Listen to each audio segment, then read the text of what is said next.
नमस्कार मित्रांनो, कसे आहात? आज आपण एक नवीन योजना घेऊन आलेलो आहे. त्याबद्दल संपूर्ण माहिती जाणून घेणार आहोत.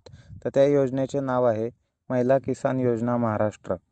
तर या योजनेमध्ये महिलांना 50,000 आर्थिक सहाय्य योजना देणार आहे. तर त्याबद्दल आपण संपूर्ण माहिती जाणून घेऊया. तर महिला किसान योजना केंद्र व राज्य सरकारकडून महिलांना सक्षम व आर्थिकदृष्ट्या सबळ बनवण्यासाठी विविध अशा योजना राबवित असते. तर या योजनेच्या माध्यमातून महिलांना अनुदान, आर्थिक मदत, कर्ज, विविध वस्तूंचा संच इत्यादी सुविधा उपलब्ध करून देण्यात येणार आहे. तर या विविध योजनांमधील शासनाचा एकच उद्देश असतो, महिलांना सुद्धा पुरुषांप्रमाणे कोणत्याही व्यवसायामध्ये किंवा कामांमध्ये मागे राहता कामा नये. तर महाराष्ट्र शासनामार्फत महिलांना स्वयंरोजगार उपलब्ध व्हावा या अनुषंगाने 2012 पासून राज्यामध्ये महिला किसान योजना सुरू करण्यात आली. या योजनेचा मुख्य उद्देश म्हणजे चर्मकार समाजातील म्हणजेच चांभार समाजातील महिलांना मानाचे स्थान प्रदान करून देणे, सोबतच त्यांना आर्थिक व सामाजिकदृष्ट्या सक्षम बनवणे.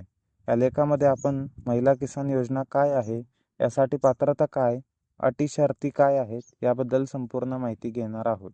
तसेच आता आपण पाहूया या योजनेमध्ये अटी व शर्ती काय आहेत. चर्मकार समाजातील ज्या महिला खालीलप्रमाणे अटी व शर्ती पूर्ण करतील अशा महिलांनाच किसान योजनेअंतर्गत लाभ देण्यात येणार आहे. तर अट नंबर 1, अर्जदार महिला चर्मकार समाजातील म्हणजेच चांभार समाजातील असावी. अट क्रमांक 2, अर्जदार महिला महाराष्ट्र राज्यातील रहिवासी असणे आवश्यक आहे. अट क्रमांक 3, महिलांचे वय कमीत कमी 18 व जास्तीत जास्त 45 वर्षे असणे आवश्यक आहे.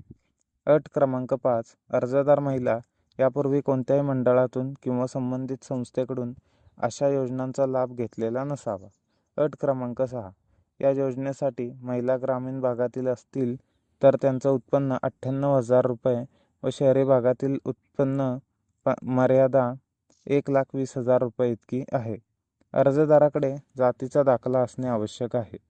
आता आपण पाहूया की यासाठी लाभ स्वरूप कशाप्रमाणे असणार आहे.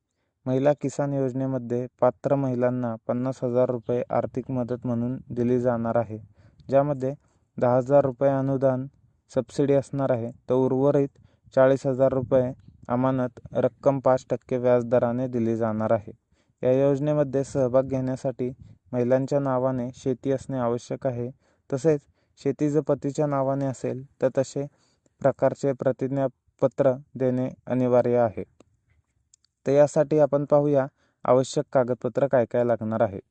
तर सर्वप्रथम आधार कार्ड, 7/12 उतारा, तसेच 8अ उतारा, बँक पासबुक, तहसीलदार यांच्यामार्फत येणारा उत्पन्नाचा दाखला, तसेच रेशन कार्ड, रहिवासी प्रमाणपत्र इत्यादी सर्व गोष्टी तुम्हाला आवश्यक आहेत.